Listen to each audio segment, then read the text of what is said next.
Engagement pris, promesse tenue, Franck Proust annonce la couleur à l'image de son slogan de campagne. Le candidat, sortant du 5e canton de Nîmes, est fier de son bilan.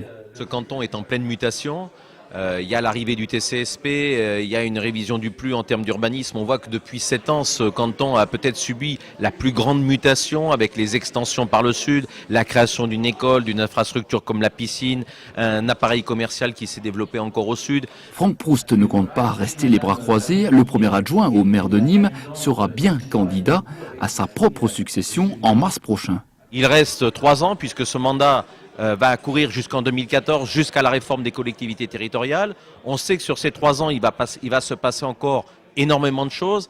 Et il est vrai aussi qu'au-delà de mes convictions politiques, la synergie entre mon mandat de premier adjoint au maire de Nîmes et celui de conseiller général me sert énormément. Pour soutenir sa candidature, c'est bien sûr toute la machine municipale qui sera derrière lui. Si cette partie du territoire ne semble pas inquiéter Jean-Paul Fournier, qui fait entièrement confiance à son poulain, le maire de Nîmes se montre beaucoup plus pessimiste sur la plupart des autres cantons. Les choses ne vont pas changer effectivement le 27 mars au soir sur une collectivité qui compte 46 conseillers généraux, mais quand on voit que sur ces 46 conseillers généraux, les 12 élus d'opposition représentent 45% de la population.